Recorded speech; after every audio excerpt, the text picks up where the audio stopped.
All right. Hello, everyone. This is Ryan from Sketch Audio, and this is the unscripted video talk through of our second new plugin of this season, HyperBoost.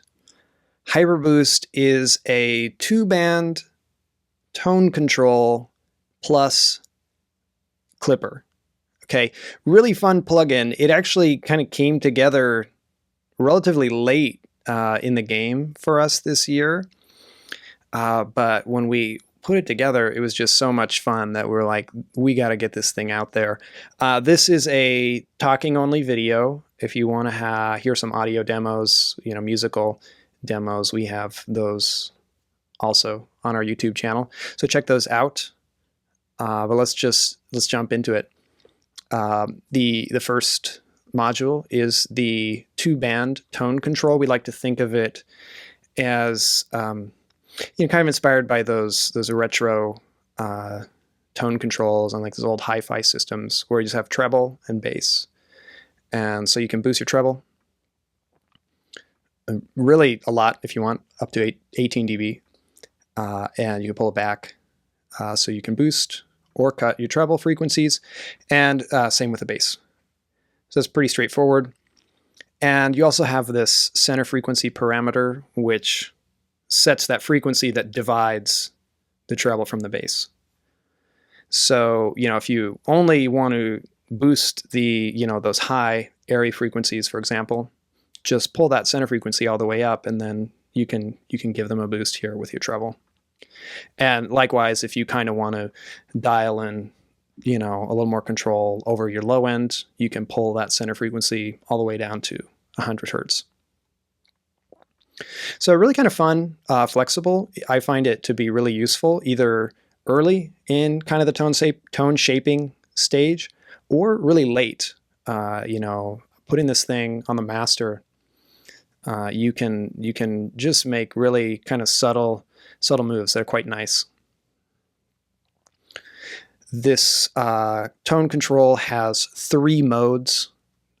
Pre, which would be the tone control is applied before running into the clipper. And you have post, which would actually put it after the clipper in the signal chain. And then you have emphasis mode, which will apply the opposite settings after the tone control.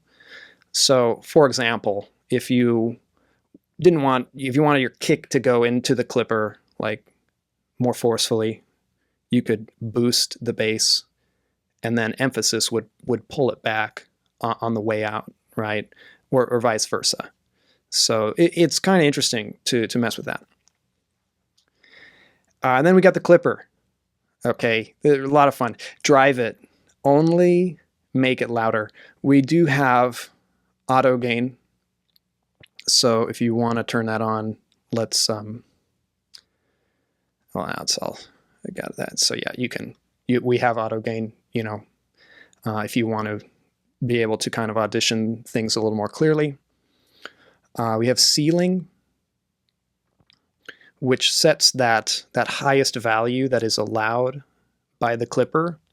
Everything above that ceiling is going to be clamped to the ceiling.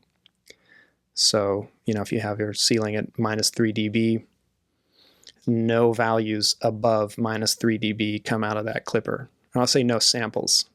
Okay.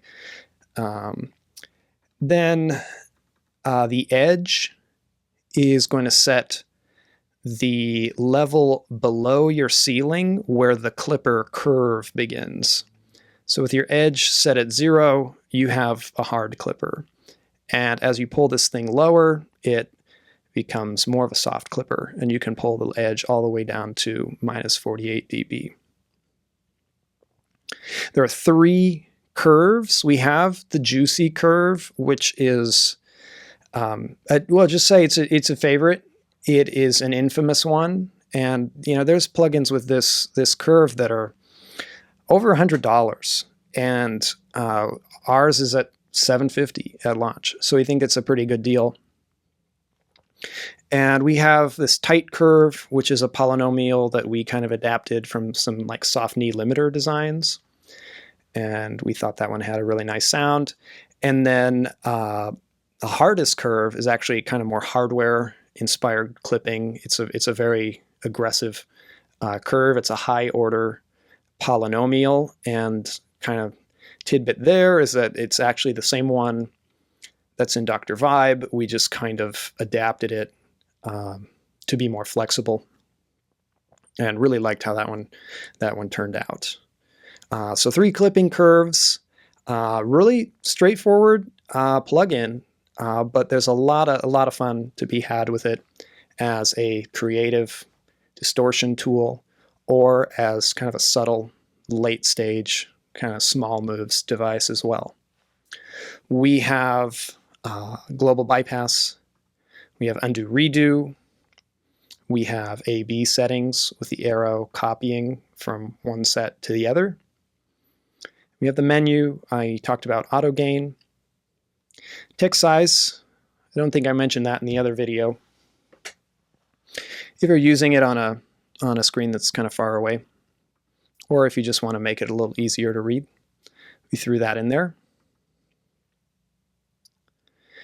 We have a quality mode. One thing that is unique for these plugins about Hyperboost is that for the clipping curves, not only do we have the 4x oversampling, but we were able to implement this kind of newer technique, which is called anti-derivative, anti-aliasing.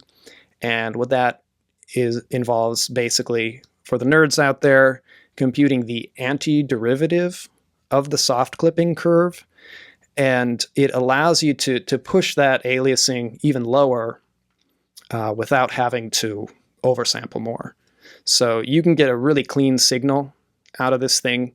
The only thing, I guess, since we're in the nerdy stuff, the only disclaimer is that if you are using oversampling, remember that oversampling uses filters, and filters will modify peak values of your audio samples.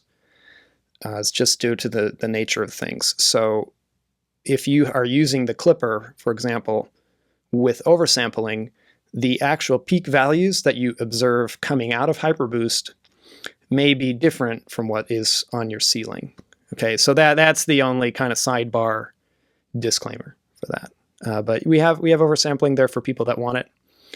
And yeah, it's 4x if you're in a 44 or 48 kilohertz session.